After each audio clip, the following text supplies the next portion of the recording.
Hello everyone, আসসালামু আলাইকুম। Welcome back to my channel Afroza's lifestyle. আজকে আমি আপনাদের সামনে নিয়ে এসেছি আরও একটা রেসিপি, চিকেন রেসিপি। আজকে আমি রান্না করব চিকেন দোপিয়াজা। দোপিয়াজা আসলে অনেকভাবে রান্না করে।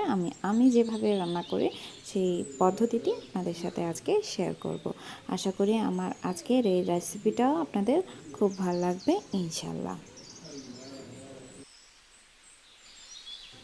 এখানে আমি নিয়ে নিয়েছি হাফ কাপ পরিমাণ সরিষার তেল, আর দিয়ে দিচ্ছি দুটো তেজপাতা, দুটো এলাচ আর দুটো লং। আর এগুলো একটু হালকা ভেজে এর মধ্যে আমি দিয়ে দিচ্ছি চিকেনের পিসগুলো। আমি এখানে প্রায় 500 গ্রামের মতো চিকেন নিয়েছি। চিকেনগুলোকে আমি খুব ভালোভাবে উলট পালট করে ভেজে নিব যতক্ষণ পর্যন্ত না এগুলোর কালার চেঞ্জ হয়ে যাচ্ছে। আপনারা দেখতে পাচ্ছেন এগুলোর কালার অনেকটা চেঞ্জ হয়ে গেছে। এখন এই পর্যায়ে আমি এখানে অ্যাড করব 1 টেবিল চামচ রসুন, 1 টেবিল চামচ আদা আর 3 টেবিল চামচ পরিমাণ আমি অ্যাড করছি পেঁয়াজ বাটা।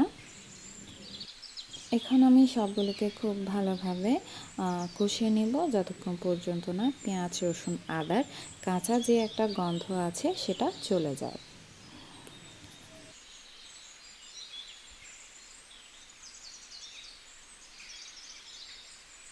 এখন আমি এখানে দিয়ে দিয়েছি 1 টেবিল চামচ লবণ, এটা স্বাদ অনুযায়ী।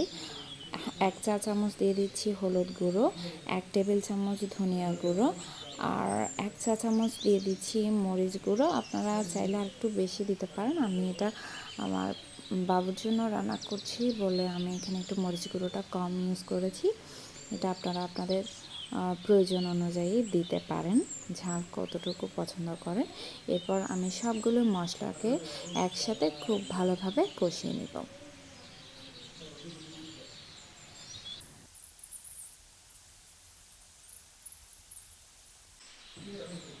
মাংসটা কষানো হয়ে গেলে এখানে আমি অ্যাড করে দিব 1.5 কাপ পরিমাণ তরল দুধ, আর সাথে অ্যাড করে দিচ্ছি আরও 1.5 কাপ পরিমাণ পানি, কারণ এটা দেশি মুরগি, এটা সেদ্ধ হতে একটু সময় লাগবে। এরপর লিডটা লাগিয়ে দিয়ে আমি 20 থেকে 25 মিনিট অপেক্ষা করব মিডিয়াম ফ্লেমে। আপনারা দেখতে পাচ্ছেন চিকেনটা অলমোস্ট হয়ে এসেছে। এ পর্যায়ে আমি পেঁয়াজ অ্যাড করে দিব, পাপড়ি করে কেটে রাখা পেঁয়াজ।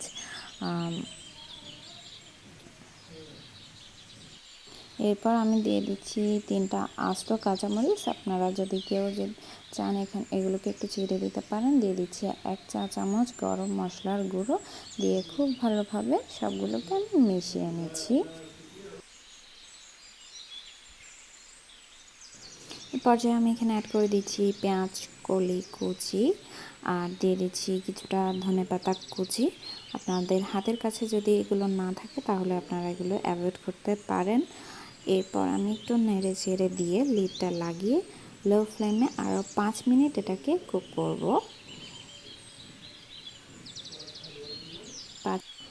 5 মিনিট পর ফিরে এসেছি। এখন আমি এগুলোকে ডিশ আউট করে নিচ্ছি। আপনারা ভাত, রুটি কিংবা পোলাওর সাথে চিকেন দোপিয়াজা সার্ভ করতে পারেন। আজকে আমার এই রেসিপিটি কেমন লেগেছে অবশ্যই জানাবেন। আমার চ্যানেলে যারা নতুন আছেন তারা আমার চ্যানেলটিকে সাবস্ক্রাইব করে দিবেন। যারা আগে থেকে আমার চ্যানেলের সাথে সংযুক্ত আছেন সবাইকে অনেক ধন্যবাদ। Keep watching my channel. আল্লাহ হাফেজ।